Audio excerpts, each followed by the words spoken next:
Bueno, buenas noches, profe. Buenas noches. Vamos a seguir trabajando las últimas imágenes del día de ayer y nos vamos a pantalla compartida. Bien, aquí está, pantalla compartida. Pestaña Chrome, ventana. A ver qué tengo en ventana.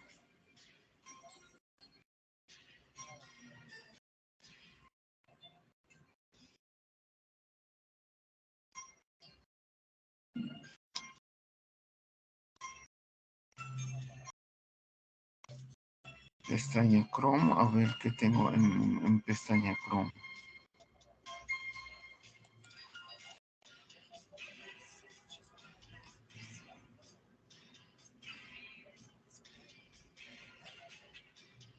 Yucatán y franciscanos. A ver, vamos a ver.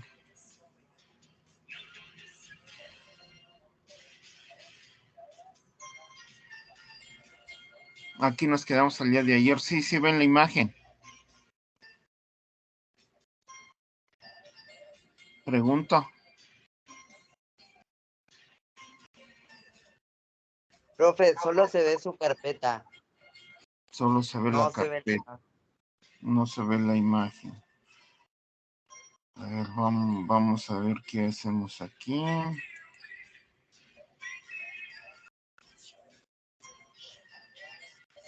ver, vamos a ver, escribo acá. Vamos a dejar compartir. Otra vez vamos a abrir bandeja. A ver.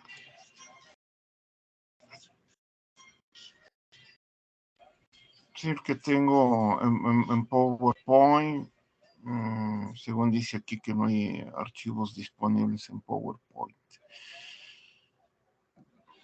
Examinar, a ver, vamos a ver. Cargar desde mi computadora.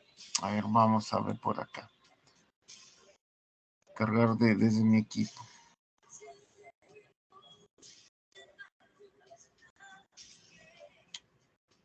Descargas, a ver, vamos a ver. Clic descargas.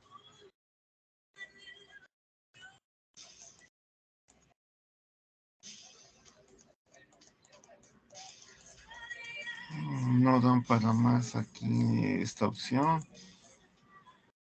Arte seminario.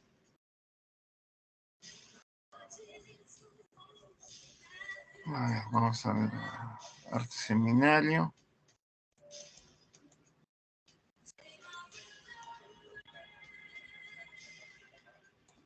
Yucatán franciscanos. A ver, vamos a abrir aquí.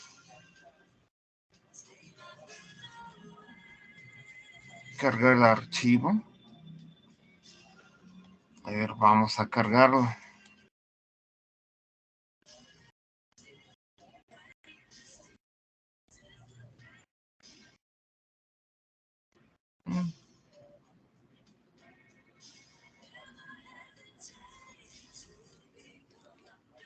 Esperemos que no se tarde mucho en poder cargarlo.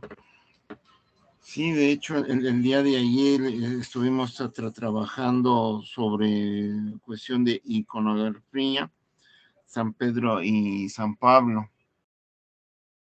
Entonces, está tardando mucho.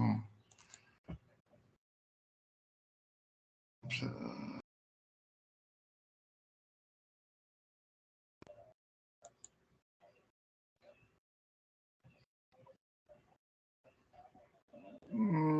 sí se está teniendo problemas para poner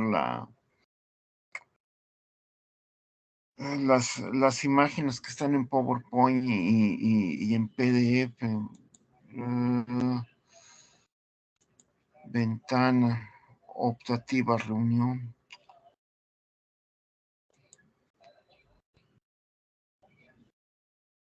Vamos a ver si no.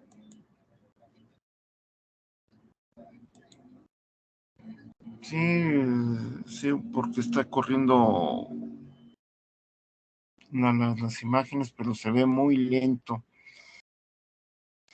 Vamos a tener un poco de paciencia para ver cómo se cargan aquí en imagen, que es impredecible las imágenes, o si no, lo que hacíamos en las clases de estética. A ver, reunión chat, adjuntar archivo, cargar desde mi equipo.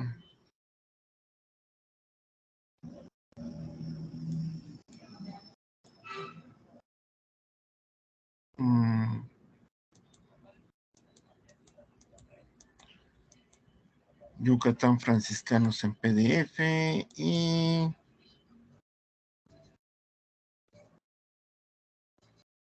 supuestamente se las mandé aquí al chat.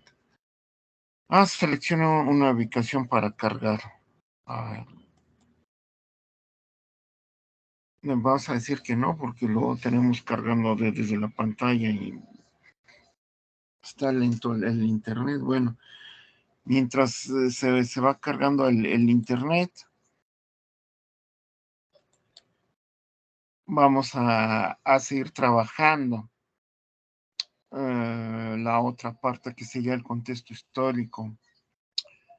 Vamos a terminar de ver estas imágenes y cargar en la medida de lo que se pueda Ishmul, que tenemos una portada de arte neóstilo, es decir, columnas, pero que no están adosadas a la pared, que es algo que visualizamos cuando vamos a Ishmul, pero no vía Peto, sino nos fuimos por la ruta de las iglesias. Antes de llegar a Tijosuco, tenemos a Zacalaca, y nos fuimos hacia Zacalaca, hacia mano izquierda, para posteriormente seguir el derrotero hacia Esquerol, y de Esquerol hay un sendero de más de 30, 40 minutos que nos hicimos de camino para llegar hasta Ishmul. Pregunta, ¿se ven las imágenes? ¿Quién me responde? Sí se ve, profe. Perfecto, bueno, entonces ya vimos ayer Valladolid.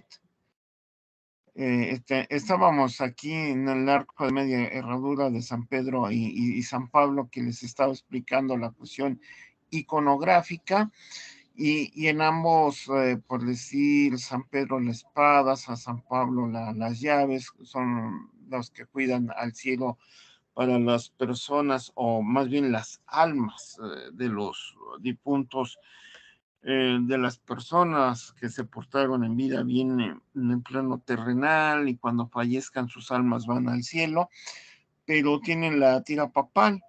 En la tira papal indiscutiblemente son las bulas que hacen los santos papas para advertirnos una variedad de bulas relacionadas con el mundo indígena, con el desarrollo de la evangelización, la conquista evangélica en el Nuevo Mundo, en donde se reparten América, hispanos y portugueses, y en ello está la construcción de templos dedicados a los fieles ministerios del catolicismo, y en ello va el término de la Nueva Jerusalén, pensando en la Civitas Dei, o la ciudad de Dios de San Agustín, en donde nos habla del desarrollo del Apocalipsis que está manifestado en la Biblia, del fin de los tiempos, pero antes del fin de los tiempos nos habla de la segunda visita de Jesús, que en la Edad Media estaba prevista para el año 1000, y en ello están los escritos de George Duby, que tiene un desarrollo sobre el mundo milenario, publicado en Europa. Este libro difícil de conseguir en México, y de ahí George Duby nos hace la reflexión que las catedrales que se construyeron en la época medieval es de manera majestuosa, haciendo reflexión que para el año 1000 esperan la segunda visita de Jesús, dado que ha habido una serie de acontecimientos en aquella época que indiscutiblemente hacen referencia a que antes de la llegada de Jesús, la segunda visita en el plano terrenal, va a venir la visita del mal, Satanás, el diablo, y se ve manifestado en hambrunas, crisis, guerras. Indiscutiblemente vamos a tener una variedad de ejemplos clásicos en historia medieval, que en el año 700 está la invasión árabe hacia Europa, principalmente de España, pero también para ese periodo vamos a tener la llegada de los vikingos, que están prácticamente haciendo gala de su poderío naval, con mejores barcos, mejores armamentos que en el mundo occidental medieval. Invaden con gran auge Inglaterra, conquistando playas, invaden el norte de Europa, llegando hasta París, prácticamente invaden también lo que hoy sería España, llegan a Granada, Sevilla, y no solamente los vikingos combaten a los hispanos, sino también a los árabes, por lo que tenemos un auge de estas conquistas vikingas y árabes. Aunado aquí tenemos los celtas en Escocia, celtas al norte de Inglaterra, tenemos germanos, evidentemente del lado de lo que actualmente es Alemania. Este tipo de poblaciones guerreras, agrícolas, no tiene nada que ver con el catolicismo, y por lo cual es un problema para Europa.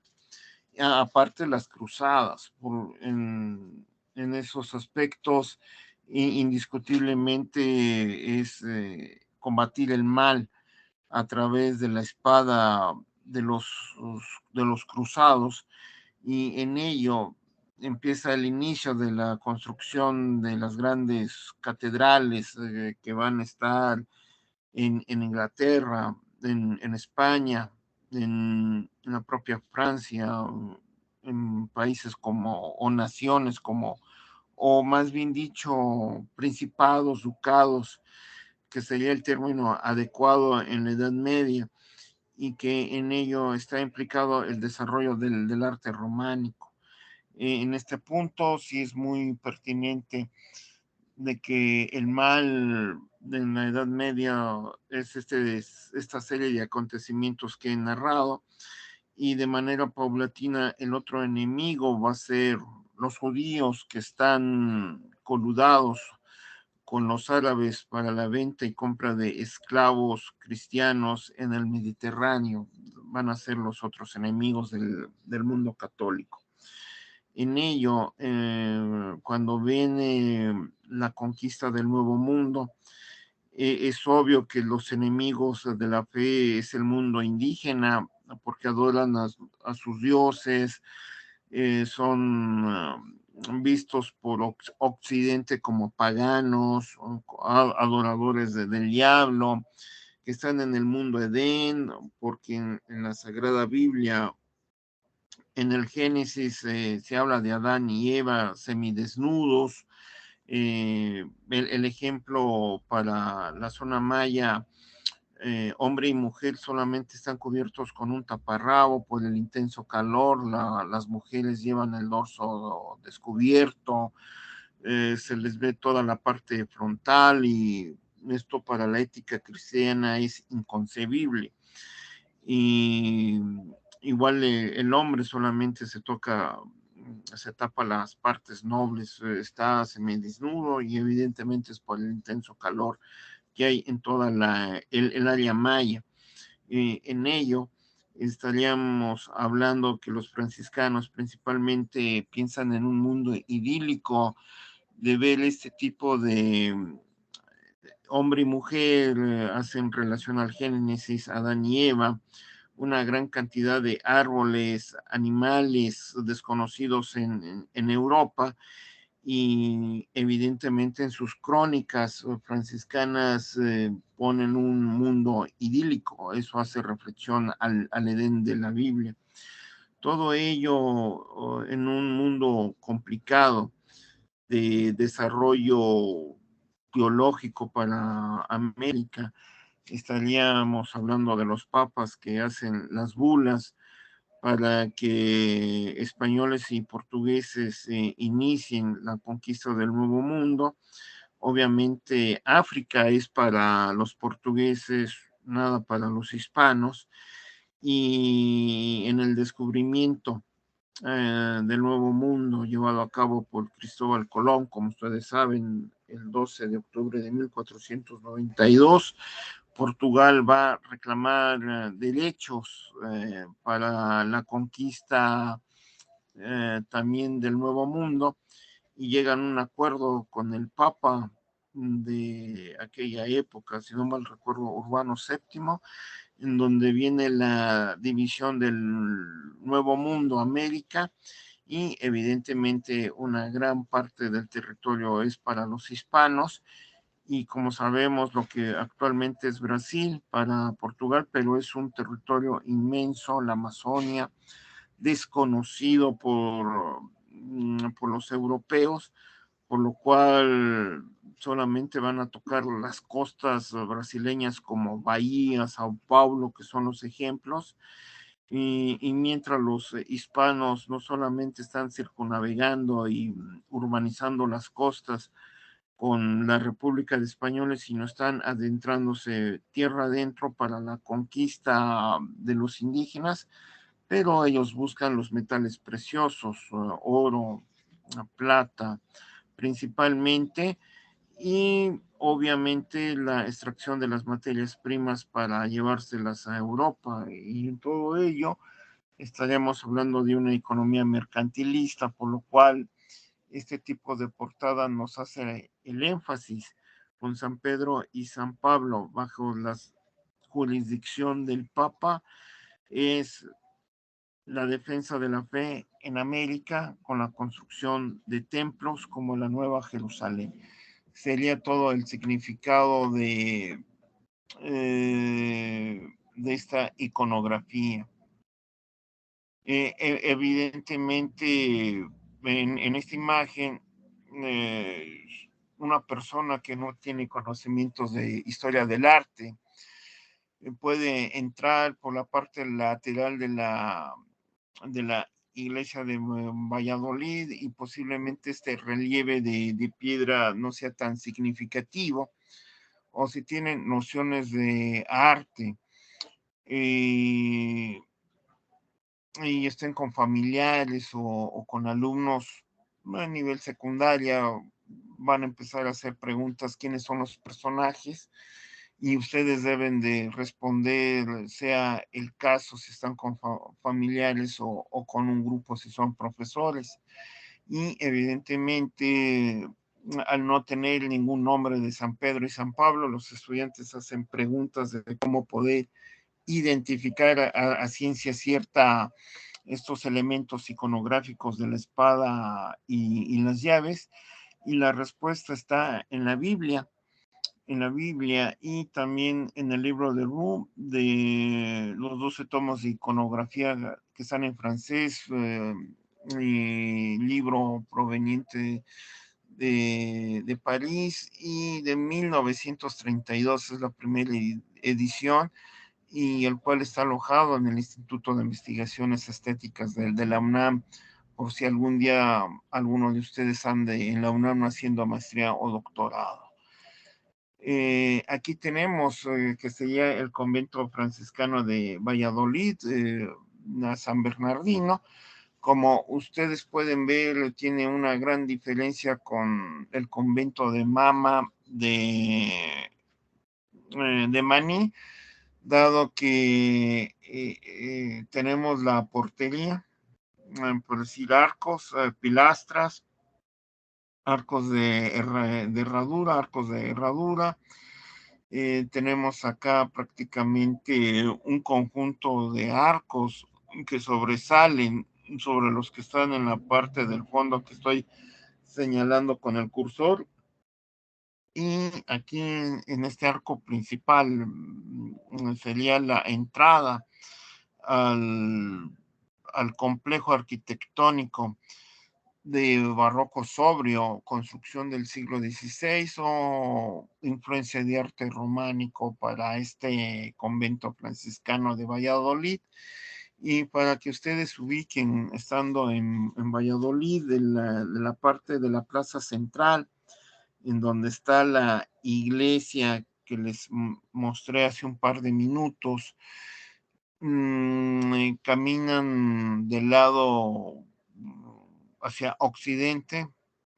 Si ustedes están mirando hacia el norte, caminan hacia mano izquierda, o si están mirando la portada de la iglesia de Valladolid, que está en el centro, pues caminan a mano derecha para que ustedes no se confundan, unas tres cuadras, y van a encontrar todo este complejo arquitectónico enorme y vasto, y se ven las luminarias. Aquí estamos como 10 de la mañana, un día seminublado, y el día se fue componiendo para nuestro camino hacia Mérida. Y recuerdo esa tarde con sus compañeros de Historia del Arte, llegamos 5 de la tarde y me pidieron más de 40 alumnos que les explicara la Catedral de Mérida, que accedí, terminando 8 de la noche, que fue un día largo y pesado para un servidor, pero muy fructífero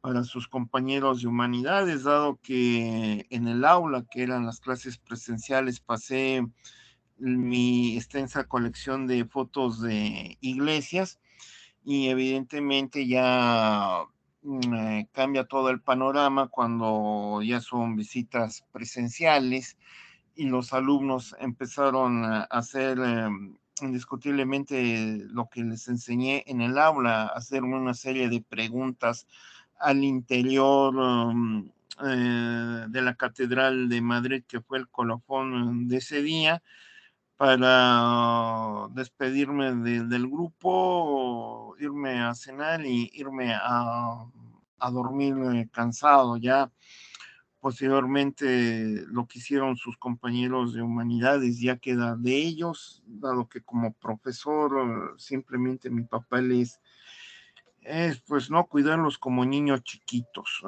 Es lo que siempre he dicho cuando hago las salidas. No soy su papá, no soy su tío o el mayor, sino simplemente los trato como estudiantes de humanidades, como universitarios. Mi papel es la enseñanza-aprendizaje, y me fui a dormir, a descansar.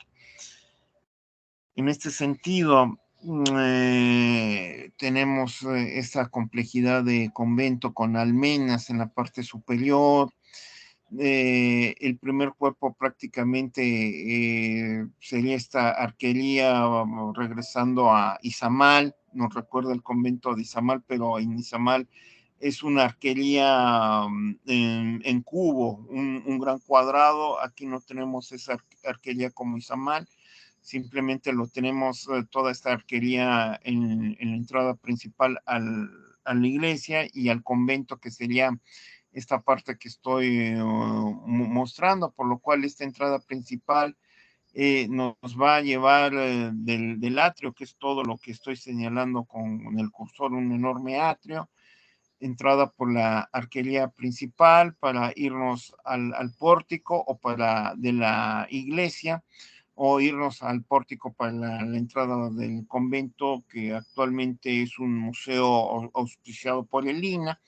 En la iglesia todavía se celebra la Sagrada Misa, por lo cual en el segundo cuerpo prácticamente no hay ninguna ornamentación, no hay pilastras adosadas ni columnas adosadas. Lo que tenemos va a ser jambas, un arco de medio punto, un dintel de remate y vamos a continuar con todo el segundo cuerpo donde no hay ornamentación y prácticamente el remate es una pequeña espaldaña en donde iría el campanario para de entrada para el mundo franciscano, la celebración de sus misas internas dentro de su comunidad cristiana y prácticamente con el toque de las campanas sería para la comunidad católica civil, no importa si son españoles, mayas o indígenas, negros, para la impartición de los sagrados menesteres de la fe católica. Bien,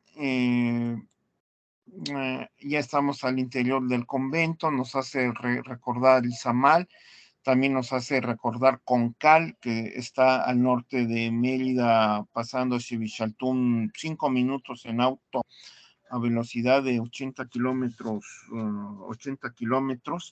En un auto llegamos a Concal, que les voy a pasar imágenes de Concal.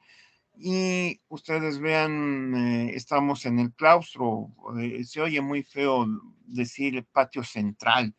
Es un término no adecuado para el nivel universitario, ni tampoco adecuado en historia del arte.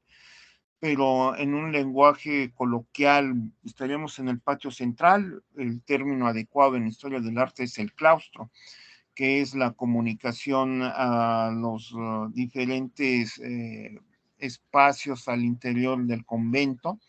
Como he mencionado, desde un punto de vista general, a mano derecha del observante o del visitante en el momento de atravesar el pórtico, vamos a tener el comedor, la cocina, a mano izquierda la botica o la farmacia, el dispensario para los sacerdotes enfermos o para aquellos que necesitan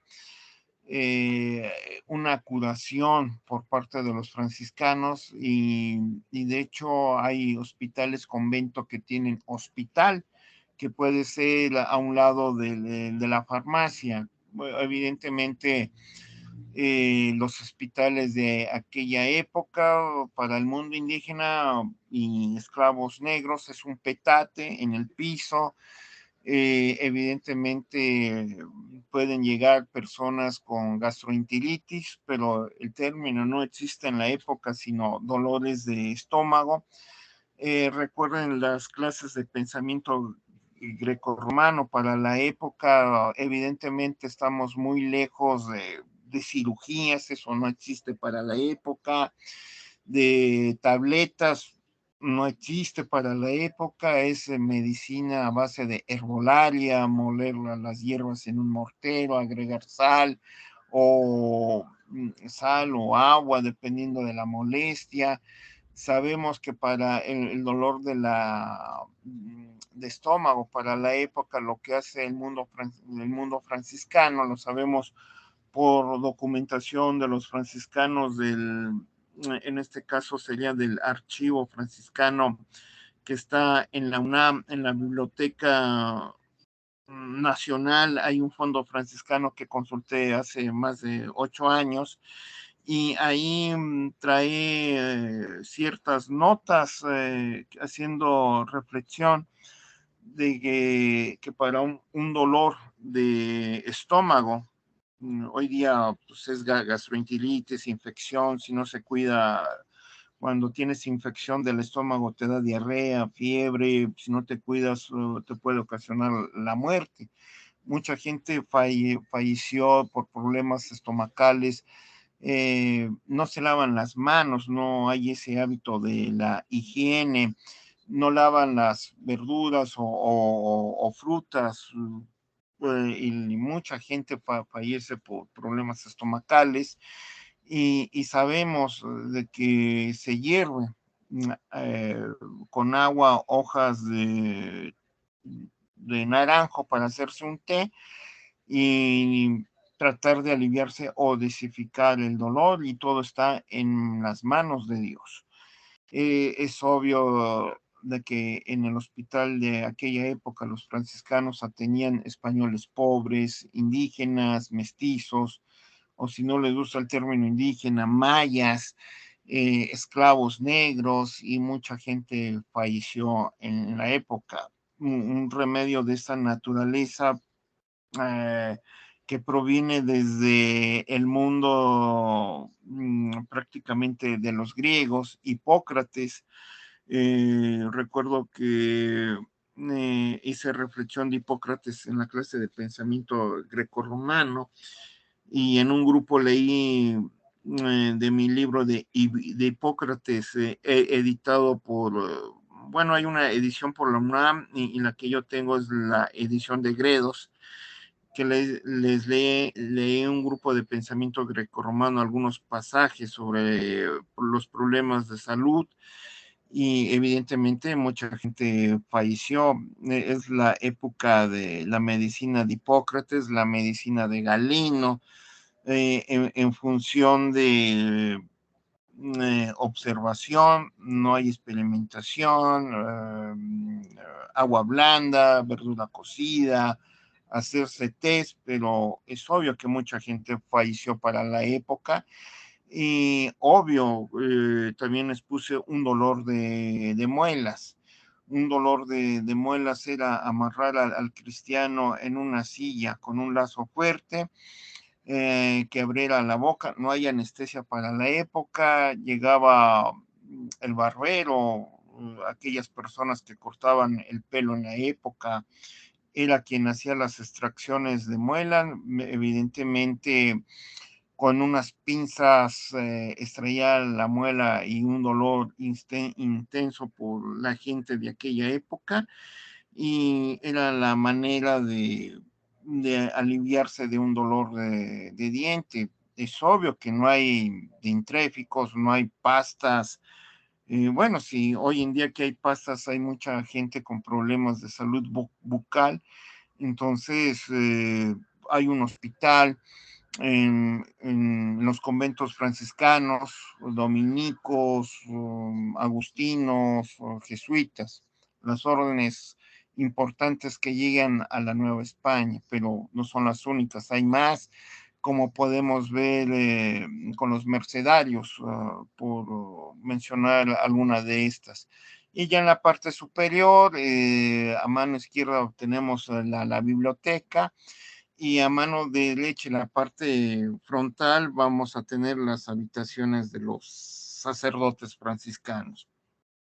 Y en el claustro prácticamente bajo están las escaleras para subir en la parte superior, y a un costado hay un pasillo para llegar lo que es el huerto, y vamos a encontrar una red hidráulica para que los religiosos cultiven no solamente los alimentos mesoamericanos como el maíz, frijol, calabaza, ají, sino también hortalizas, jitomates, lechugas. Sabemos que el trigo no se da en la península de Yucatán por el intenso calor que hay, por lo cual es muy difícil conseguir pan de trigo, pero desde la época de los mayas sabemos desde que el maíz es un alimento básico, tamales, pan de maíz, y esto lo sabemos por el Popol Vuh, el libro de los Chilam Balam, en donde trae esta información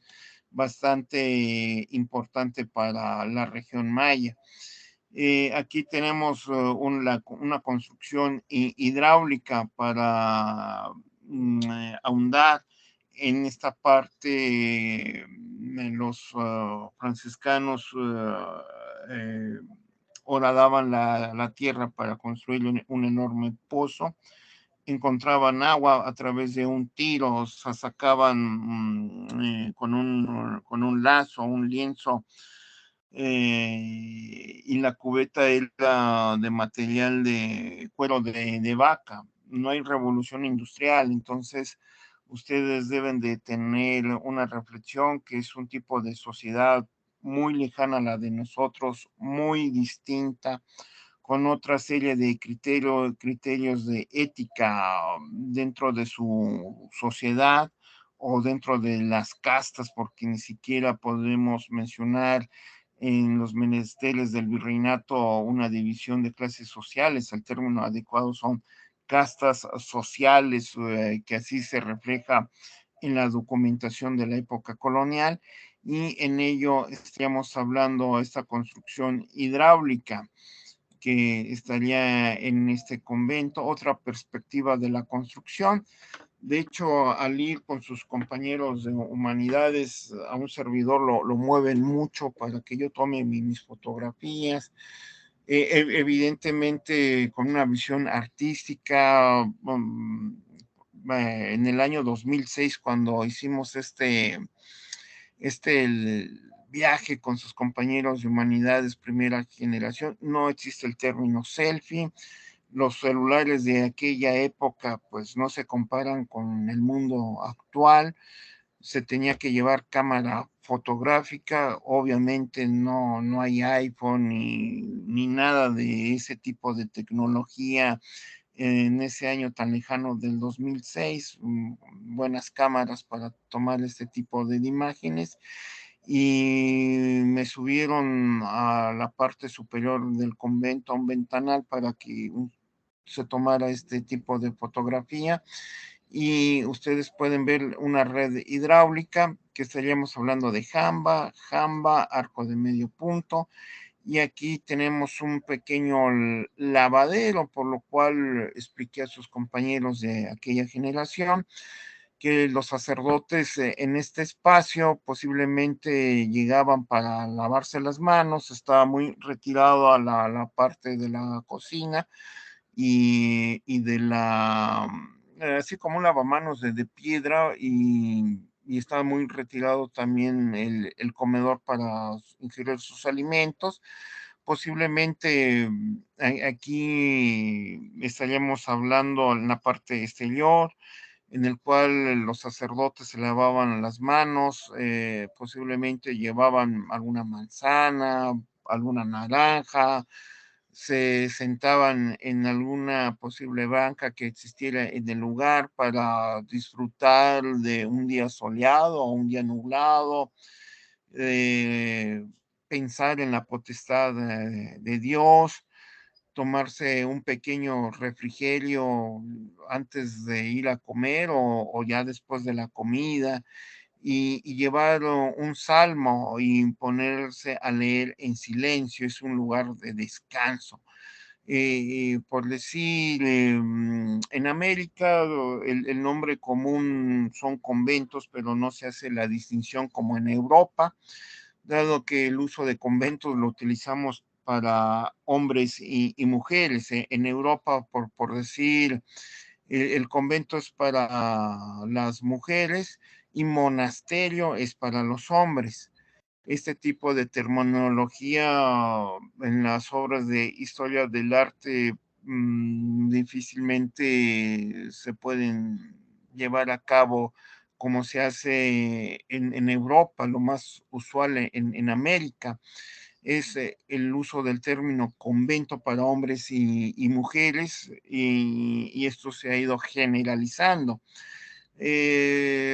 Antes de terminar el curso, les voy a poner un ejemplo de cómo identificar un convento de mujeres. Dado que estamos en la península de Yucatán, es muy difícil localizar un convento de mujeres, dado que por las bulas papales cuando llega Hernando de Cortés desde Urbano VII, se hace la manifestación que en las zonas de guerra en el Nuevo Mundo está prohibido construir conventos para mujeres, dado que pueden entrar indígenas sublevados, o si estamos en la frontera como Wallis, que están los ingleses, pueden entrar los ingleses, derrotar tropas españolas, ingresar al convento, y habiendo mujeres las pueden maltratar físicamente,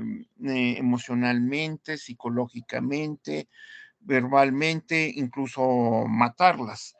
y por lo cual en zonas de guerra está prohibido conventos de mujeres y evidentemente en la clase pasada les hice mención de una manera muy específica sobre la llegada de los piratas que están en Bacalar, llegan a Tijosuco, están en Cozumel, está en Boca Iglesia, no solamente están en Wallis, también llegan a Campeche, están por Cizal, toman Campeche, toman prácticamente La Habana, también capturan Veracruz y tienen que llegar a acuerdos con la corona inglesa para que estos piratas salgan de los territorios católicos en acuerdos bajo la diplomacia y en uno de estos acuerdos la corona española pierde lo que conocemos como Wallis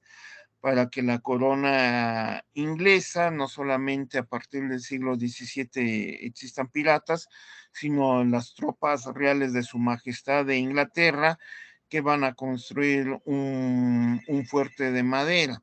Entonces, en todos estos menesteres que les he comentado, nunca hay que dejar los conventos solos. Hay que dar una explicación histórica. Bueno, ya les hablé del convento de Izamal. Según aquí me está marcando la diapositiva 9. Proseguimos. Bueno, aquí en la 9, pues no tenemos la columna que es redonda, sino son pilastras no adosadas y vean ustedes que prácticamente, si mencionamos capiteles, pues es dórico y tenemos el dintel en donde está el peso de este tipo de arcos de herradura. Proseguimos, o tenemos Izamal que ya se los mencioné, la fachada de Izamal.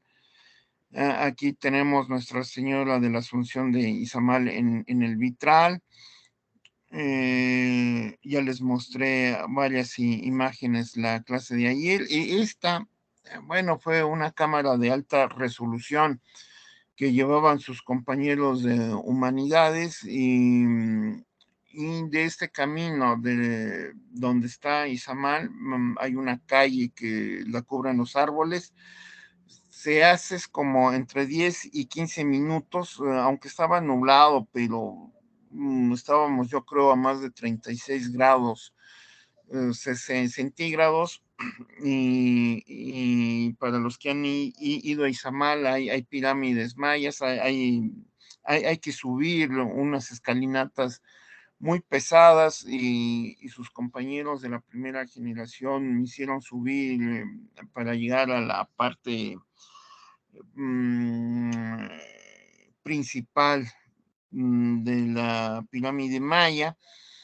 Y mi idea fue, bueno, ¿quién de ustedes me puede prestar una cámara de alta resolución? Y no faltó quien de humanidades para pedirle de favor que tomara esta esplendorosa imagen que a mí se me ocurrió y sus compañeros se tomaron varias imágenes para saber de que esta imagen sí costó mucho trabajo, que fue la parte final de Izamal y prácticamente aquí con esta señalización del cursor estamos hablando de la arquería que es un cuadrado, es una parte lateral de occidente, este muro está mirando a occidente por donde se oculta el sol, esta parte de amarillo nos está indicando una parte de la fachada, toda esta estructura con almenas en la parte superior nos está indicando que es un enorme convento y al terminar el convento que sería el ábside que sería la parte de la iglesia, es el nombre correcto en historia del arte, el ábside, y aquí ya viene una avenida. Prácticamente el convento de Izamal está rodeado por avenidas, por lo cual se pierde el huerto. Se perdió el huerto y y evidentemente los huertos que vimos fue la de San Bernardino de Valladolid, Mama, Maní. Conservan el huerto, pero Izamal ya no conserva el huerto por la urbanización que se tiene de la propia Izamal. Proseguimos aquí, bueno, un servidor ya estaba muy cansado, ya de regreso a Chetumal, que es domingo, y fue la visita al convento franciscano de Concal. Aquí solicité de favor, yo estoy aquí, me reconozco por la vestimenta que llevaba, recién llegado a la UCRO y no tenía la ropa adecuada para el intenso calor que se hacía. Aquí están todo el resto del grupo de humanidades. Me acuerdo que iba el doctor Ramos y una doctora que da literatura que viene de Puebla, una profesora visitante que da cursos de literatura hispanoamericana. Sé que está en la UCRO dando clases y la profesora Rosa María, sí, Rosa María, fue mi primera compañera del cubículo y a ella le agradaba poner música de Bach, de Mozart, en lo que hacía la lectura y yo estaba de acuerdo, aunque la doctora Alcalá, Rosa María Alcalá, pusiera esa música para que yo preparara también mis clases en la universidad. Y aparte iban otro par de profesores de lengua inglesa, más de 40 personas, que fue pesado, muy pesado, porque en Concal, al interior también hay un museo. Esta imagen ya me apoyé con sus compañeros de humanidades, ya estaba muy agotado de regreso a que me apoyaron con las imágenes y tenemos diferencias de este arte románico, dado de que tenemos jambas, un capitel dórico, arco de medio punto.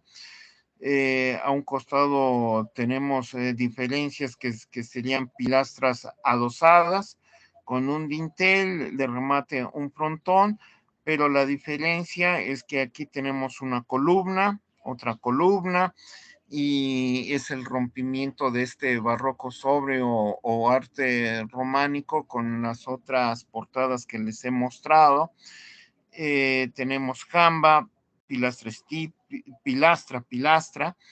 y la columna, con el zócalo, que sería la parte que estoy enmarcando. Posteriormente vendría el basamento, la columna con el fuste no estriado, sencillo, en esta parte que les indiqué, capitel dórico, el dintel, el friso y el remate, este frontón al estilo griego, y en la parte central de este frontón tenemos prácticamente un nicho. Desconocemos a quién estaría dedicado el santo, que sería el primer cuerpo.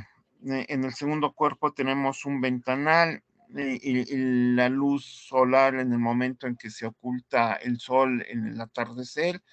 Un halo de luz luminosa entra aquí en el ventanal para que refleje todo el interior de esta iglesia, y de remate tenemos una media naranja muy grande, una espaldaña con su campanario. Tenemos otra espaldaña donde iría aquí su campanario, y la portada con estos elementos ya se hace diferente de Izamal, Maní, Mama y otras iglesias que recuerdo como la de Valladolid, que les pasé hace rato, y como el convento, la portada de la iglesia del convento de San Bernardino de Valladolid. por lo cual sí es bastante inmenso y obviamente ven el cielo despejado. Aquí creo que estaríamos a más de 40, 42 grados, un intenso calor. Y ese día recuerdo que me la pasé tomando en todo ese lapso suficiente agua para las explicaciones. Aquí, como ustedes pueden ver, los franciscanos dieron la cuerda que se ve aquí, la cuerda, la cuerda para tocar desde el pórtico estas campanas para la Sagrada Misa. Aquí se ve de manera más fehaciente, por decir, el zócalo, el basamento, jamba, el dintel, el arco de medio punto, el zócalo, basamento, este tipo de estructura que les acabo de mencionar hace un par de minutos. Que llevaría la pilastra con un capitel dórico, el dintel, el friso y posteriormente la columna que se ve muy diferente a la jamba y a esta parte arquitectónica, pero sí evidentemente a los costados ya teniendo el acercamiento aquí tenemos en ambos lados coronando prácticamente arriba o en la parte superior de la columna, que serían dos cálices. Estos dos cálices representarían la fe de los franciscanos para la evangelización de los mayas, la fe en Cristo para esta evangelización de la Santísima Trinidad. En la Sagrada Misa, en el cáliz se ofrece la sangre de Cristo, que es el vino, y el cuerpo de Cristo, que es una hostia del cuerpo, el Santo Grial. Y en la Edad Media, el Santo Grial es muy, muy concebido por los cruzados, que es la fe de Cristo en el Santo Grial en lugares tan lejanos para los cruzados cuando están prácticamente en Jerusalén. La búsqueda del Santo Grial, la búsqueda de Jesús. Bien, aquí tenemos el convento de Mama, que ya se los expliqué hace un par de días. Tenemos ahora sí otra estructura del convento de Mama, que serían los contrafuertes. Siguiendo el cursor, tenemos 1, 2, perdón, me regreso. 3, 4 contrafuertes, que es la parte de la estructura arquitectónica para sostener la pared exterior de esta iglesia y la parte interior de la propia iglesia. Y tenemos aquí una salida lateral que sería a mano izquierda, teniendo a una persona o a un observante mirando la parte principal de la iglesia. A mano izquierda encontramos esta entrada lateral, por lo cual tenemos el zócalo, basamento, la estructura que les mencioné de pilastra, capitel dórico, el dintel es un arco de medio punto y no tenemos ningún relieve como la iglesia de Valladolid, del centro de Valladolid. Aquí tenemos otra perspectiva de la portada. Aquí ya me están apoyando sus compañeros de humanidades. Bueno, las fotos no se ven tan estéticas como las primeras imágenes que tomé, porque hay personas en bicicletas. Aquí estoy preparando al primer equipo de fotografía de humanidades. Ya posteriormente en los viajes que me acompañaron, les mostré que pues no se ve tan estético ni en una clase de historia del arte o en un libro poner personajes en bicicletas, que tenemos varios, o gente caminando, o un auto en movimiento. Y el ejemplo, yo recuerdo en esos momentos la iglesia de Chochonjup, que tardamos una hora para que la gente se fuera del atrio principal, dado que había una gran cantidad de movimiento a las 12 del día porque había una sagrada misa, había muchos vendedores de fruta y le pregunté a mis alumnos, ¿quieren oír la misa o esperamos aquí afuera comiendo naranjas para refrescarnos un poco? Y sus compañeros de humanidades tomaron la decisión porque nos tocó oír Sagrada Misa en Oshkoshkap un viernes y estamos en domingo vía Chuchunjup de regreso a Chetumal, la última iglesia prácticamente, y estuvimos comiendo naranjas. Entonces les mostré que es antiestético tomar fotografías con personas en movimiento o que estén paradas. Aquí evidentemente tenemos esta perspectiva de este enorme convento de Mama y al fondo ven una cantidad de árboles, es el huerto, este convento todavía conserva el huerto. Bien, pasamos a otra imagen. Al interior prácticamente ustedes pueden ver el pórtico. Aquí sería la entrada al convento.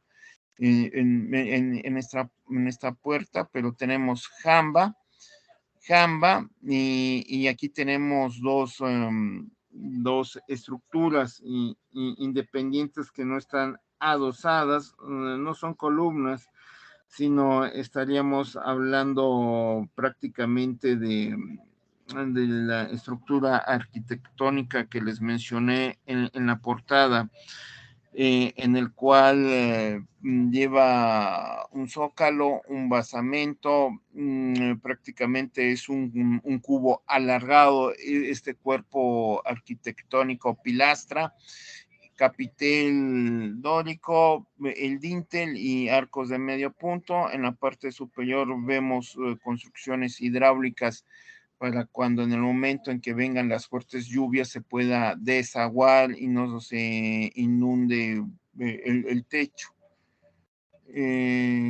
Vamos a mostrar otra imagen, el pasillo superior de la iglesia de Mama, que nos permitieron el paso, por decir, entramos a la iglesia y tenemos dos,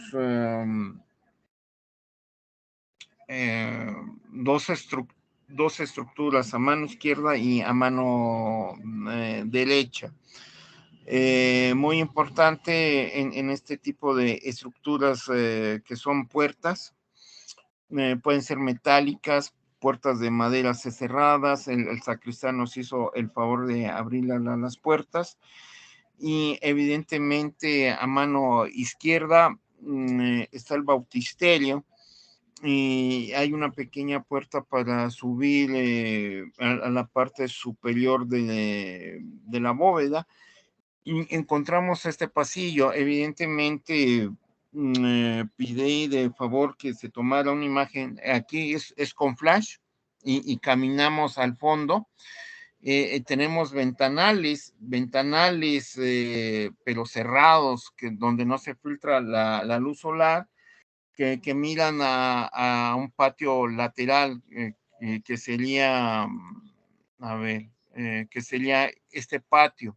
Estaríamos hablando, siguiendo el cursor que encontramos, es ese pasillo en esa parte interior, sumamente muy oscuro, con flash, así se ve. Sin flash se ve todo oscuro, todo oscuro. Entonces caminamos guiándonos por las cámaras fotográficas, por el flash, y hay un muro, al final hay un muro y podemos observar a través de las rasgaduras de ventanales de madera de este patio que se hace sumamente interesante y la explicación que le di a sus compañeros de humanidades que aquí se resguardaban las tropas del rey de España ante una sublevación indígena, como pasó en otros lugares, como podemos atender a primera vista en Tijosuco, sublevación maya, hay un enorme convento, iglesia-convento. En Valladolid tenemos otra sublevación maya y evidentemente es para combatir a los mayas sublevados esta parte. El huerto del convento de Mama, hay naranjas, una variedad de naranjas actualmente es inmenso, impresionante, y al fondo tenemos el convento para que ustedes puedan visualizar los huertos son inmensos. Aquí, como yo les comentaba, nos dejaron, nos dieron permiso de subir estas escaleras de madera de manera helicoidal. Aquí estaría la entrada, no hay ninguna puerta, puede uno salir a la parte superior y externa de la bóveda. En el fondo tenemos el huerto y a diferencia de Concal o de Izamal que no tienen huerto, aquí tenemos esta pesada cúpula, sería arte mozárabe, pensando en las mezquitas del sur de España, para alojar la red hidráulica y que no se filtre polvo de la tierra cuando viene el viento y caiga al interior, lo que puede ser un ojo de agua, un cenote para la extracción del vital líquido, y encontramos una red hidráulica a ras de piso. Y esa estructura se hace sumamente interesante, por lo que hay mucho trabajo que hacer en historia del arte, dado que ni la UADY o Ciesas Mérida o Campeche, sus especialistas de colonia han hecho un trabajo de la red hidráulica del convento de Mama, de Maní, y un servidor está muy ocupado trabajando las iglesias que están en la selva de Quintana Roo de la época colonial, y ya no tengo abasto para seguir trabajando estas partes que descubrí, y para eso está el servicio social, para eso están los tesistas, y evidentemente la gente que trabaja conmigo en servicio social o con tesis, les consigo becas de la SEP, de CONACYT o de la Secretaría de Cultura para viajar o tomar fotografías. Y lo que pide la Secretaría de Cultura, pues publicación de la tesis y que se presente en la Secretaría de Cultura, por lo cual tengo varios tesistas trabajando diferentes iglesias de Quintana Roo y de Yucatán, para que se den una idea del apoyo que tengo de sus compañeros de humanidades. Bien, entonces seguimos trabajando la espaldaña y campanario ya en la parte de prácticamente en la parte superior de lo que sería la bóveda. Aquí hay unas escaleritas que me hicieron bajar sus compañeros, la vista es impresionante. Prácticamente Mama es un poblado muy pequeño, y todo lo que ven aquí es la extensa selva ya del estado de Quintana, pues de Yucatán, no de Quintana Roo, de Yucatán. Y vean, por decir, aquí uno de sus compañeros se cubrió por el intenso sol, yo creo estábamos a más de 40 grados, y vean lo que sería la parte superior de la bóveda. Aquí tenemos bóveda de cañón corrido, que sería esta parte, y caminamos aquí están las escaleras para subir, o unas escaleras para bajar, y estábamos como 6 o 8 personas arriba, y sus compañeros de humanidades se pusieron atrás de la cámara, y uno de ellos se puso aquí al frente para que vean la gran estructura de la espadaña desde un punto de vista ya logístico, geométrico, y aquí estaría este pequeño casetón para bajar hacia la iglesia. bien, seguimos trabajando, vean la huerta. Aquí sus compañeros de humanidades que nacieron allá en Yucatán o en Quintana Roo argumentaban que tuvimos suerte porque fuimos en época calurosa, pero al haber tanta vegetación se puede ocultar una boa o para que coma naranjas, y en la noche puede haber murciélagos porque en los árboles hay una gran cantidad de naranjas que no se perciben aquí en las fotos. Uno prosigue. Bueno, ya les hablé de maní, de maní, en una clase anterior. El Cristo y la Virgen de los Dolores, que es una pintura que lamentablemente se está perdiendo, y como he comentado, yo tengo ya demasiado trabajo y todavía nadie de humanidades pues se avienta así en lenguaje coloquial a hacer un trabajo de la pintura mural del convento de Maní, porque se requiere pues una variedad de libros de historia para el contexto histórico de la evangelización global para América, y de lo general a lo particular es lo que estamos trabajando. Y de lo particular sería la evangelización ya en Yucatán, porque recuerdo esta imagen, aquí no se aprecia bien, pero yo les puedo mandar la imagen terminando la clase de mañana con más tranquilidad, o el fin de semana aquí al grupo de la plataforma Teams de esta materia optativa 3, ya ah, al mandárselas en PowerPoint lo pueden ampliar en su lab y se puede ver que tenemos a la Virgen de los Dolores llorando, y aquí está el cuerpo de Cristo, es el descenso del Cristo muerto en la cruz, por lo cual es toda una iconografía de que la Virgen de los Dolores está recibiendo el cuerpo de Cristo ya muerto. De este lado recuerdo de que hay un reloj de arena, y en la parte inferior tenemos una calavera que sus compañeros de humanidades querían una explicación iconográfica que se las di más de 20 minutos de manera presencial. Ellos dicen, no es lo mismo en clase que ir ya a los conventos, claro que fue con dineros de la UCRO en aquella época para viajar y salir en el camión de la UCRO, pero yo di una explicación citando la Biblia. En los 4 evangelios se hablan de la muerte de Jesús. En el libro de Civitas Dei o la ciudad de Dios de San Agustín se habla de la muerte de Jesús. La obra de Riñó sobre iconografía. Hay que buscar, por decir,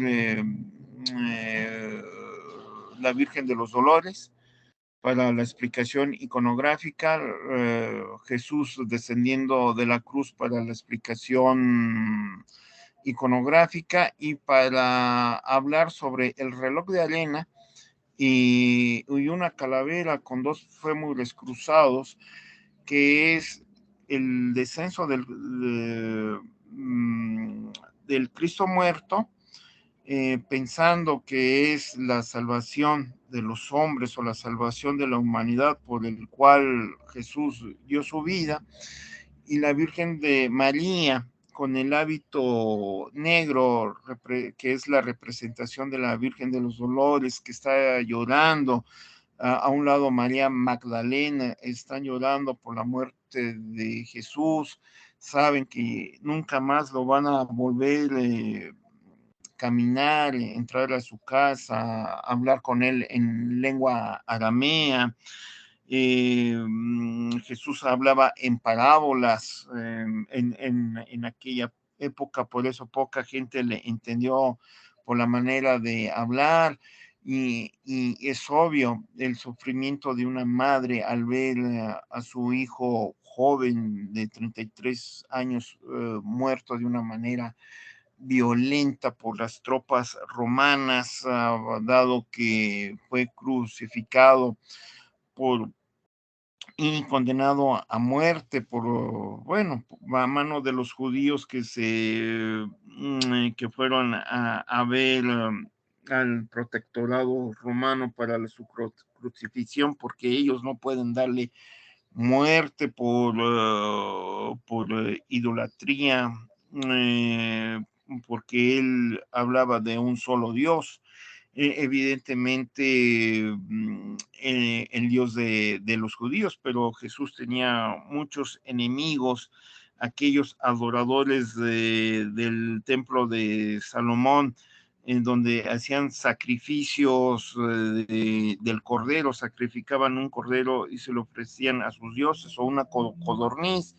Y en la ley de Jesús, en la ética de Jesús, no hay sacrificios de animales, por lo cual esos enemigos, que sería una parte de los hebreos, son enemigos de Jesús, y todos ellos no están de acuerdo con las parábolas de un solo Dios, y evidentemente buscan la muerte, que lo logran bajo Poncio Pilatos, el protectorado romano con las tropas enviadas por Tiberio. Jesús fallece en la época de Tiberio, y evidentemente el poderoso imperio romano ha conquistado la Cisalpinia, Hispania, Britania, con Julio César, conquistado el norte de África, está conquistando el norte de Europa, teniendo una fuerte guerra en contra de los germanos, y en la región más confíneta del Imperio Romano está Jerusalén, y hay muchas sublevaciones. Por eso en la época de Tiberio manda una gran cantidad de tropas para terminar esas sublevaciones que no logra el Imperio Romano, y para lo cual hablar de la muerte de Jesús, ya les recomendé un libro que es La vida de Jesús, de Ernest Renan.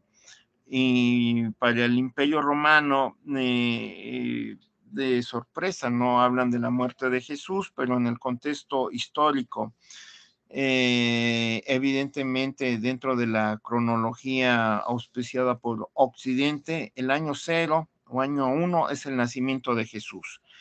Para la cronología antes del nacimiento de Jesús están las grandes civilizaciones, que se enmarca de una numeración arábiga descendente, por decir 530, 430 antes de Cristo, años 10 antes de Cristo. Viene el nacimiento de Jesús, año 0 o año 1, y va a fallecer a los 33 años, por lo cual es el año 33 después de Cristo. Y en la historiografía romana vamos a encontrar una diversidad de libros de la época de Tiberio, que pueden ser los anales bueno, ahorita se me escapa el nombre del autor, pero yo les Tácito, profe. comenté, ¿perdón? Sí, Los escucho. anales de Tácito. Sí, que muchas gracias. Los análisis de Sí, Tácito. de Cornelio Tácito, en donde habla de la época del Imperio Romano, vidas paralelas de Plutarco, para hablar de la expansión romana, la historia de Roma, los 3 tomos de Polibio. Entonces tenemos una variedad de obras del Imperio Romano, pero el clásico, que sería las memorias de Julio César, y evidentemente cuando tenemos a Tácito, no nos habla de Jesús. Es decir, en ningún libro de la época del Imperio Romano vamos a encontrar el nombre de Jesús, por lo cual se requieren utilizar otro tipo de libros, pero estos libros que yo les mencioné son básicos para poder entender la época de Jesús inmersa en el Imperio Romano. No hay que leer estos libros. y evidentemente ya se amplía la bibliografía solamente para poder explicar el contexto histórico de la muerte de Jesús bajo el Imperio Romano, porque ellos son los únicos que pueden crucificar, y la crucifixión viene desde la época del mundo antiguo, desde la época de Alejandro Magno, y para eso se requiere otro tipo de libros del Fondo de Cultura Económica, y para eso tenemos a Droysen, Gustav Droysen, sobre Alejandro Magno. Es un libro del Fondo de Cultura Económica. Los primeros capítulos nos hablan del proceso de arqueología de las urbes de la época de Alejandro Magno. Hay un denso capítulo en donde nos habla sobre la crucifixión en la época de Alejandro Magno, y era para los bandidos o para la gente que está que hace sublevaciones en el imperio de Alejandro Magno. Para eso son las crucifixiones, y Jesús no cae por donde le busque uno, no, pues no cae en un sitio ético para haber sido martirizado como lo hicieron los romanos. Evidentemente ya se requiere a Mommsen de su impresionante libro sobre el Imperio de Roma, y este libro es básico porque nos enseña cómo debemos describir los historiadores, porque Mommsen es el único historiador que ha ganado un premio Nobel de literatura. Entonces, recomendación que lean a Mommsen, su impresionante libro del Imperio Romano, publicado por el Fondo de Cultura Económica. Todos estos libros que he mencionado del fondo están agotados, difícil conseguirlos hasta en las librerías de segundo uso, solamente son libros ya de biblioteca. No recuerdo si, más bien no los tiene la UCRO. Eso sí, ¿Será no recuerdo. que en internet se lo pueden encontrar? En Bien, un PDF, algo así. sí, en PDF. Muchas gracias, Ulises, que nos hace esta reflexión por internet. Pueden bajar estos pesados libros. Y pues sí, como yo comenté, es el triunfo de Jesús, porque vence a la muerte a través de los tiempos. Eso es lo que significa ese reloj de arena, y abajo la calavera con dos fémures cruzados. Claro que es una explicación bastante densa, y lo ideal pues es estar en Maní, dado que las últimas visitas que hice en Maní en el 2011, 2012, ya se estaba deteriorando esta imagen por el calor, la humedad, y la pintura es del siglo XVI porque tiene dos colores, blanco y negro. Y esto se puede guiar por el libro de la pintura barroca de Manuel Toussaint, la primera edición de la UNAM de un lejano año de 1947, si no mal recuerdo. Y son libros también agotados, estos libros de pintura barroca de Manuel Toussaint, en donde nos da este tipo de ejemplificaciones para esclarecer prácticamente la pintura mural de qué siglo es. Cuando vean una pintura mural con estos dos colores, que puede ser negro o gris o con tonalidad blanca, es siglo XVI, y no solamente la tenemos aquí en Maní, sino en otros lugares tan distantes de Yucatán, como en Morelia, en la Ciudad de México, en los primeros conventos franciscanos, como puede ser el convento franciscano de Texcoco, de Tlaxcala, de Cholula, Puebla. Les mostré unas imágenes con esa tonalidad, pero también en otros conventos como el de Tiripiteo del siglo XVI de Michoacán, de Sinsunzan, el convento de Santana de Michoacán. Entonces ya les di una variedad de ejemplificaciones, y no solamente quedarse con la península de Yucatán. convento franciscano de Maní. Recuerdo que fue el último convento ya de regreso. Y el latín es básico.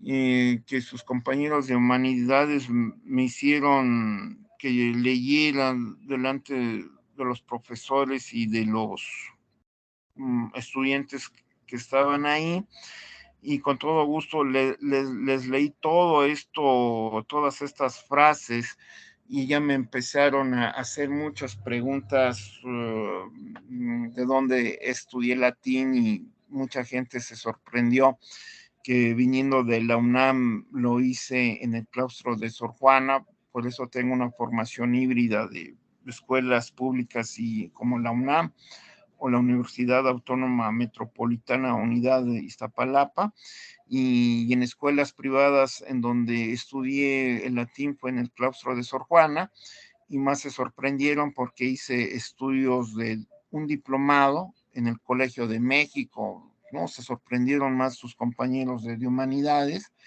y mi respuesta fue, pues, toda la documentación, pues, para que me contratara la UCRO, pues, la vio Ramos y Arístides, que son prácticamente los creadores de humanidades. Ellos, en última instancia, deciden qué profesor contratan ya con base y a quién no, y a mí me seleccionaron. Por eso estoy agradecido con ambos, y evidentemente, pues, de la Ciudad de México, pues no conocía a nadie de Quintana Roo. Tuve que salir para mi crecimiento intelectual, dado que no es bueno que yo me haya quedado en la UNAM a dar clases. Pensé que no iba a crecer académicamente, o en la Metropolitana, donde di 6 años clases en historia y en filosofía. Hablé con mis maestros de irme a otras latitudes para mi crecimiento intelectual, y no es bueno andar reciclando todo este conocimiento en estas universidades, sino ofrecerlo a otras latitudes, como, como ustedes, de que si quieren estudiar la Nueva España, lo que me decía mi maestro, el doctor Rubial, de entrada hay que saber paleografía para leer los documentos de la época, saber latín y hasta griego para que en el momento en que se encuentren documentos de la época colonial sepan leer. Y evidentemente, cuando tengo a Elisa Vargas Lugo, tener nociones de latín son básicas, porque vamos a encontrar, no en todas las iglesias, pero sí en varias iglesias, en la pintura o en la arquitectura, términos en latín, por lo cual, por decir, diría el verbo que está dentro del mundo cristiano, y que sería lo que diría en la parte posterior señalando con el cursor. Aquí dice ius, que sería prácticamente una terminología latinizada, pero no se pone toda la palabra completa, sino solamente una frase que es Jesús. Jesús está dentro de nosotros. Eso, toda esta terminología significa en un ámbito teológico que esta iglesia está considerada en aquella época como la Nueva Jerusalén para la evangelización de los mayas y combatir el diablo que está en la selva. El diablo serían aquellos mayas que no aceptan la religión católica, que viven al interior de la selva y que adoran sus antiguas deidades, y para los franciscanos la antigua deidad es Satanás. Aunque sea aquí el dios de la muerte, o el dios de la agricultura, o el dios de la lluvia Chac, pues es el mal para la iglesia. Ya en la parte inferior sería una frase dedicada viva o vive con nosotros San Miguel Arcángel, en la iglesia cristiana y también en esta iglesia. Sería toda esta frase que está en la parte inferior. Prácticamente estaríamos hablando entre el dintel, este sería el dintel, toda esta parte sería el friso. En esa parte intermedia del dintel y del friso vamos a encontrar esta terminología escrita en latín para que los estudiantes de humanidades empiecen a reflexionar que estudiar historia ya en campo es sumamente muy agradable y más cuando tienes toda una noción de conocimientos que aprendiste en tu fase de estudiante desde la licenciatura hasta el doctorado. Y evidentemente antes de hacer mi examen de grado, estudié primero latín y luego ya un diplomado de historia que ofrecía en ese tiempo el Colegio de México.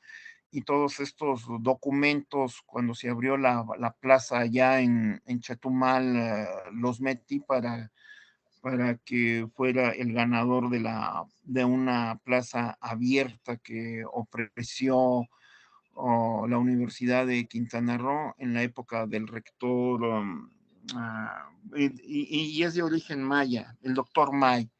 Y el doctor May, pues sí lo conocí en persona y es un académico muy agradable y actualmente él ni siquiera vive en Chetumal, sino en Carrillo Puerto. Bien, son 9:32 de la noche.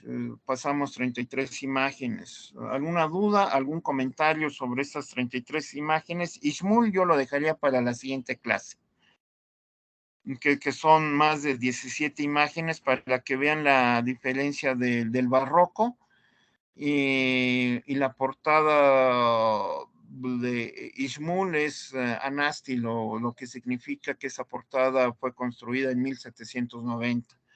Nada que ver con lo que estamos viendo del siglo XVI y evidentemente se hace pesada la Nueva España por la contextualización histórica y si le metemos historia del arte, si le metemos aparte de la contextualización histórica, antropología, etnografía y filosofía de la época, se hace sumamente muy pesado, pero ustedes están jóvenes, pueden leer toda esa gran cantidad de libros que he leído.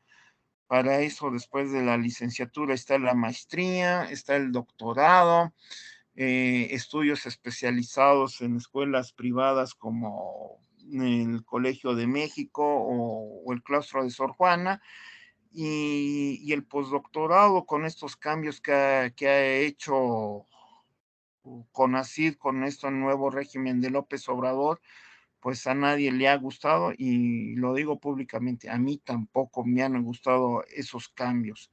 Se volvió centralizada, las becas las va a dar CONACYT directamente y eso ya no me gustó. Los seleccionados con becas CONACYT eran provenientes de las propias universidades. Entonces yo pertenezco, se oye feo decirlo, al régimen priista donde obtuve mis becas CONACYT para estudiar mi maestría y mi doctorado, incluso para irme a estudiar becado con CONACYT, beca CONACYT al claustro de Sor Juana, porque cuando estudié allá, materias de 20,000 pesos, no, pues solamente los ricos pueden pagar esas cuotas en universidades de prestigio como el claustro de Sor Juana. A mí me salvó mi beca CONACYT, con eso se pagó esos cursos de 20,000 pesos, ¿no? Cuotas muy exageradas, y CONACYT ya con estos regímenes actuales quitó esas becas para estudiar en universidades privadas con beca CONACYT. Bueno, el mundo está de cabeza. Pero ya lo dije, para que vean ustedes cómo ha cambiado el mundo y cada día está más peor. Dudas que tengan sobre todo lo que hemos visto con estas 33 imágenes. Sí. Buenas noches, yo tengo una duda, no es exactamente sobre las imágenes, pero sí me gustaría tener ese dato. A ver, voy a hacerle la pregunta, dígame si me Sí. entiende. El descubrimiento de América o sea, el Nuevo Mundo, fue un alivio para la religión, ya que, ya que con la evangelización se crearon nuevos, valga la redundancia, nuevos creyentes, porque el protestantismo y las otras religiones iban tomando cada vez más fieles en Europa. ¿Es eso cierto? Bien, para esto, déjeme ver, por aquí tengo un libro del Fondo de Cultura Económica. Bien, ahora sí, aquí lo tengo. Bueno, dentro de un pequeño librero que tengo aquí en un espacio para las clases virtuales. Entonces, a ver, le puedo mencionar el libro de George Huston Williams, La Reforma Radical del Fondo de Cultura Económica. La primera edición es de 1962, una segunda edición es de 1983 y un servidor tiene la de 1983. Es un libro agotado, difícil de conseguir en librería de viejo y solamente en bibliotecas. Un libro impresionante de más de, ahorita que lo tengo en mis manos, 1000 hojas.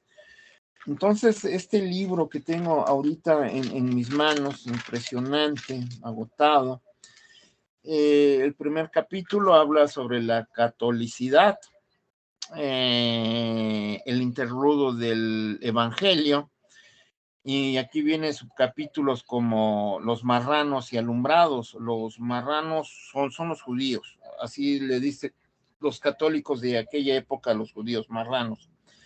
Los alumbrados están en el norte de Navarra.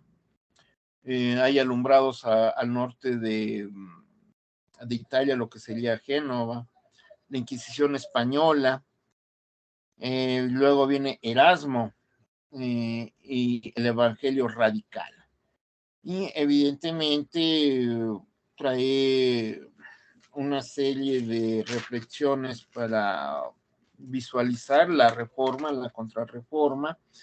Y en este enorme libro vienen los anabaptistas, sí, porque hablamos principalmente de Lutero y Calvino, luteranos y calvinistas, y los demás son lo que yo les mencioné si no mal recuerdo, en alguna clase de estética a un grupo.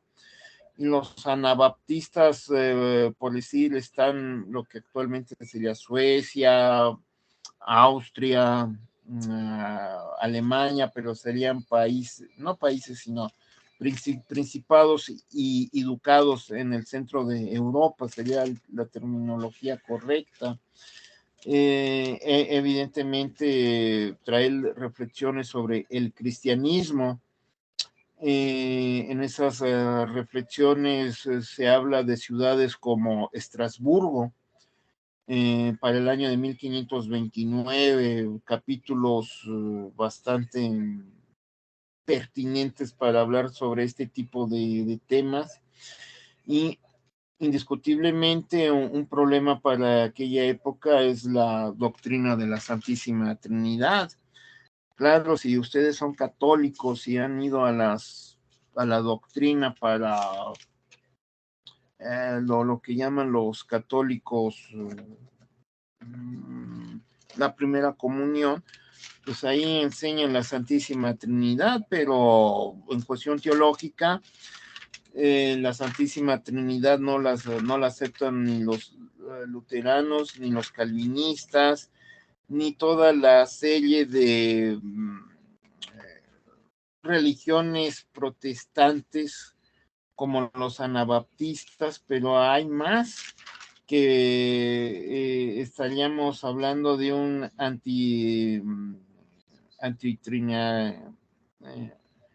antitrinitarismo, y estaríamos hablando de ese racionalismo evangelio. y que evidentemente todo este tipo de consecuencias de diferencias religiosas se puede entender con un ejemplo clásico, la Santísima Trinidad. Entonces, por decir, en esas clases de estética, con un grupo, no fue a los dos grupos, sino fue a un grupo, recuerdo que tenía, sí, pues en otro lugar de aquí de la casa donde estoy, otro estante con libros que estaría en la entrada principal de la casa. Ahorita estoy al fondo, pero con con dos libreros para las clases pertinentes. Saqué a Martín Lutero y les leí unas partes. La Santísima Trinidad, por decir, que no es aceptada por la Reforma, porque ellos piensan en un solo Dios. Se pueden vestir de civil y se pueden casar, tener un matrimonio dentro de esos parámetros de la Reforma y tener hijos. Y llevar a su familia a la iglesia sin imágenes, sacar la Biblia, y en la Biblia de ellos está el Viejo Testamento y el Nuevo Testamento. Dependiendo de la fecha, pueden hacer una larga oración bíblica y de repente dentro de estas reformas al catolicismo, pueden haber cánticos relacionados con la Biblia. De las cosas interesantes en estética, recuerdo que a un grupo, fue al segundo grupo, al primer grupo no, pero al segundo grupo recuerdo que les metí música de Bach. Entonces Bach tiene música sacra, pero Bach es protestante, no es católico. Y ya tenemos una complejidad ahí sumamente interesante, porque hoy en día la Iglesia Católica toma música protestante de Bach para ciertos ministerios de la fe católica. Y para mí se me hace sumamente interesante oír música de Bach que es protestante en una iglesia católica. Y eso lo oía allá en Morelia, que en tiempos normales hay un evento de música sacra en la Catedral de Morelia, que es de manera anual, y puedes oír a Mozart, Beethoven, Bach, y para mí fue impactante. Entonces, la pregunta que hace Axel es para una respuesta de 2 horas aproximadamente, teniendo este libro que les estoy comentando, pero evidentemente Bach también hace reflexiones sobre, obviamente es trinitario, música de clavicordio, porque no es piano, y relacionadas con temas bíblicos. Temas bíblicos evidentemente serían pensando en Dios, pensando evidentemente en el desarrollo de la evolución de Dios en las Sagradas Escrituras, sin meter a la Virgen María, sin meter a Jesús.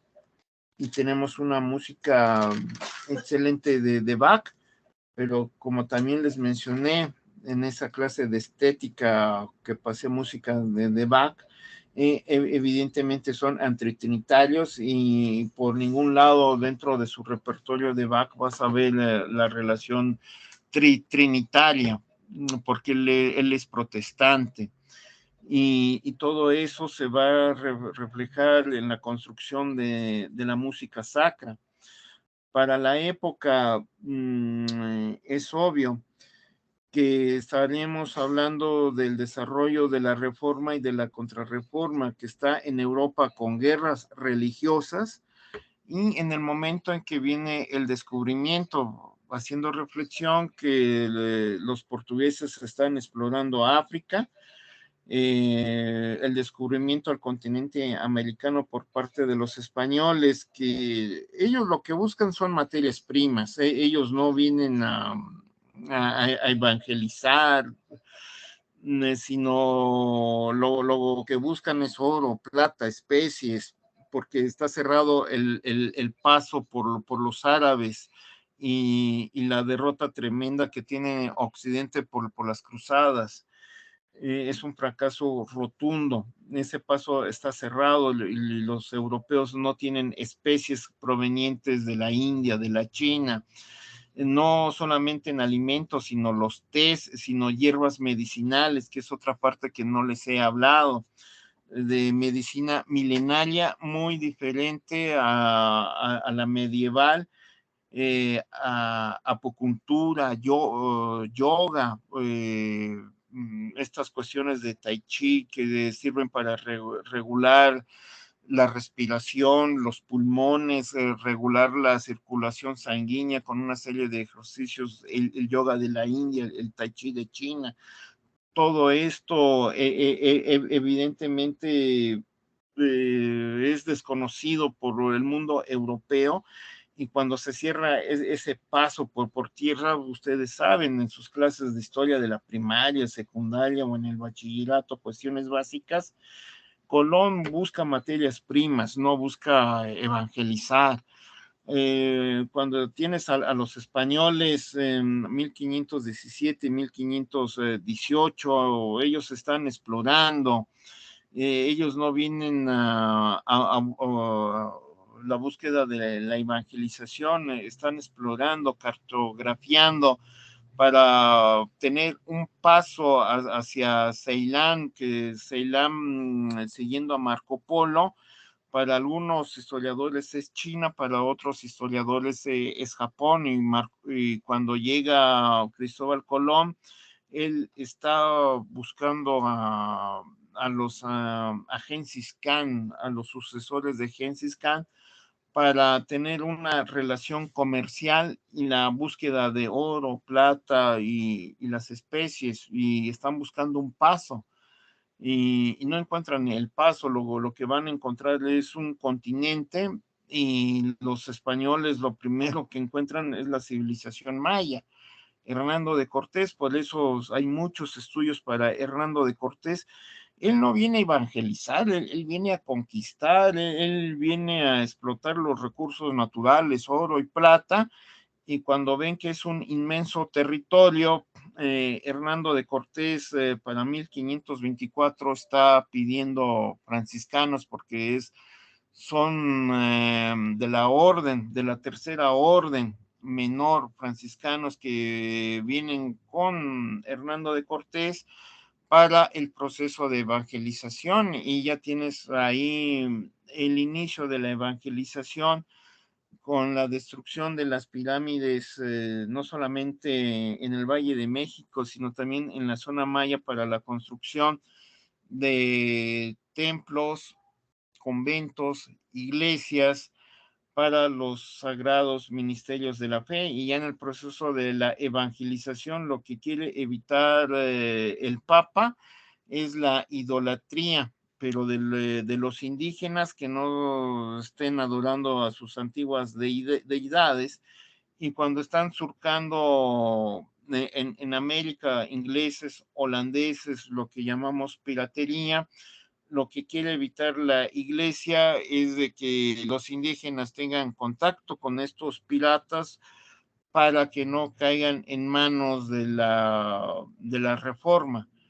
Pero evidentemente es un proceso bastante largo, y en todo este proceso, en la Nueva España se requieren especialidades, por decir, especialistas en Inquisición, especialistas en piratería, especialistas en economía, en encomienda, especialistas en historia del arte, en ciencia colonial, especialistas en el desarrollo de la musicología de la Nueva España.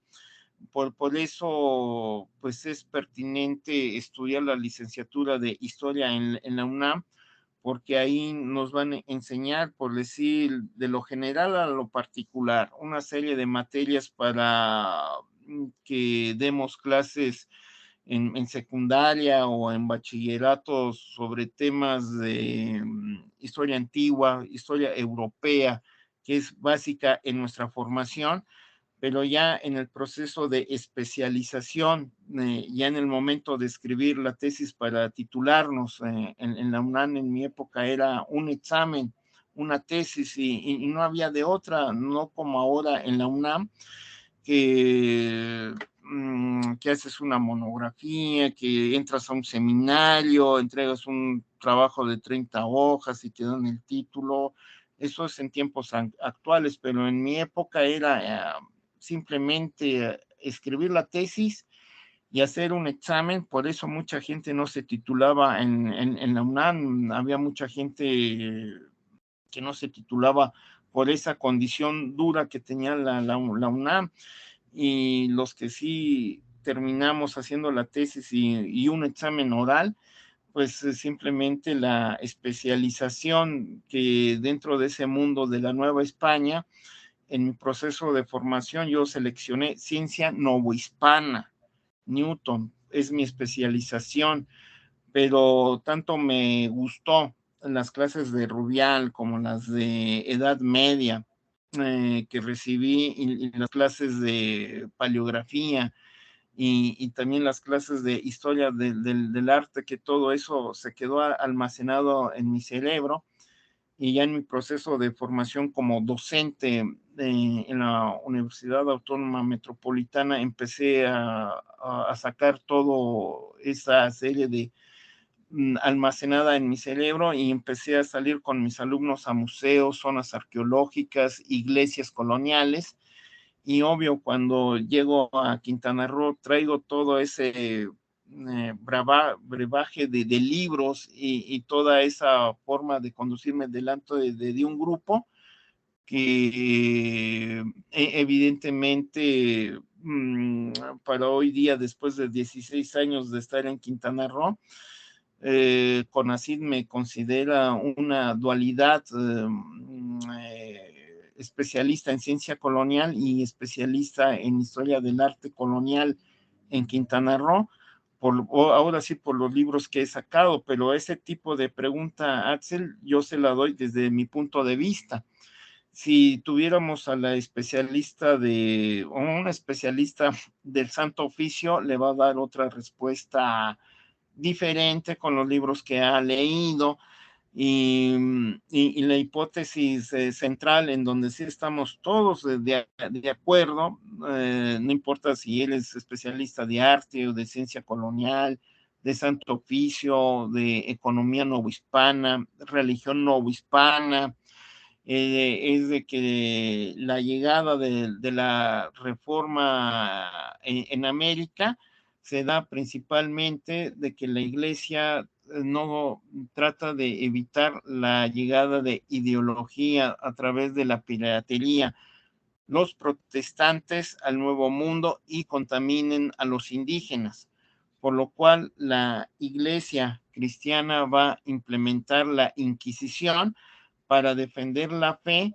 en contra de la piratería. Y los casos yo se los comenté en Mérida un par de días atrás, y para eso están las especialistas de Inquisición que las conozco personalmente. Una de ellas está acá en la ENA, y la otra especialista ya exclusivamente de Yucatán está ya en Elia, que me proporcionó un libro para que yo lo dejara allá en la Universidad de Quintana Roo. Entonces, a través de la red de bibliotecas de CICI, que es de la UCRO, pueden buscar el libro de Erlinda Ruiz, y ahí pueden encontrar una respuesta diferente a la mía sobre la llegada del Santo Oficio exclusivamente a la península de Yucatán y en la lucha de la fe en contra de la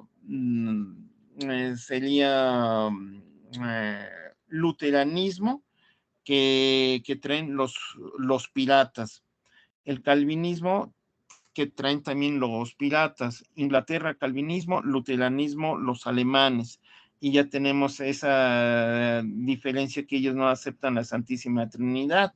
Y la otra vertiente es la lucha en contra de la idolatría o paganismo por parte de los indígenas, y para ellos no va a estar el Santo Oficio, como sucedió con la quema de indígenas, 1539 para Texcoco, 1562 para Maní, sino va a ser la acordada, la sala del crimen, la Real Audiencia se va a encargar de los indígenas, y el caso es el Canec en Sistil, donde entra la Real Audiencia para matar en un proceso jurídico a Canec, pero en cambio al leerles un par de clases, el levantamiento o sublevación de los otomíes en bueno, sería parte de la Huasteca hidalguense o en el Real de Minas de Hidalgo,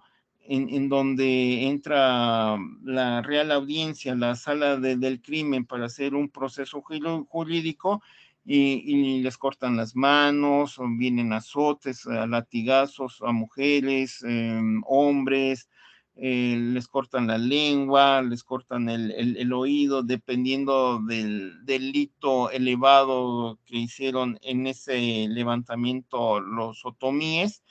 Y es el mismo año de 1761, va paralelo el levantamiento otomí en Hidalgo y el levantamiento de Jacinto Canec en la península de Yucatán, por lo cual ahí podemos constatar de que la Iglesia Católica está luchando contra esa idolatría, luchando contra el luteranismo y el calvinismo, pero también está apoyada por la corona española a través del ejército español.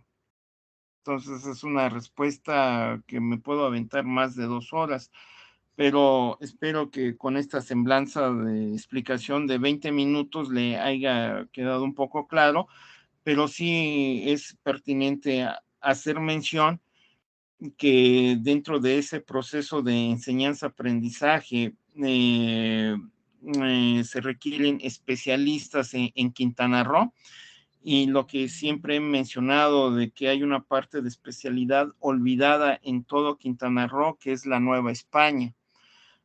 Por decir, trabajos de la Nueva España son muy escasos, muy pocos, porque se requiere una cantidad de lecturas, y dependiendo del estudiante que quiera trabajar de la Nueva España, economía, sociedad, política, arte, y van a encontrar una variedad de tesis relacionadas con este tipo de ámbito de la Nueva España, y sí vamos a encontrar un material bastante amplio sobre civilización maya, guerra de castas, siglo XX, migración de mayas, que trabaja bastante RI o antropología, y cosas raras que hacen los antropólogos, que crimen organizado en Quintana Roo, ponen Cancún, Chetumal, de los últimos trabajos que he estado viendo a través de la biblioteca que tienen en línea, las tesis en línea. Y de repente cuando volteas a ver la Nueva España, hay poco material. Bueno, dudas que tengan. Son las No, 10 de profe, la... muchas gracias por la respuesta, profe. Sí, pero si puede conseguir este Que libro pase por buenas noches, internet. ya me quedó más claro. Sí, de George Williams, la reforma radical del Fondo de Cultura Económica, pero son 1000 hojas, pero dejo un buen libro para que empiecen a leerlo. Para eso tienen las vacaciones, para leer las lecturas que les recomiendan sus maestros. Bueno, me despido de ustedes, que tengan buena noche y detengo la grabación. Buena noche, hasta luego. Hasta luego.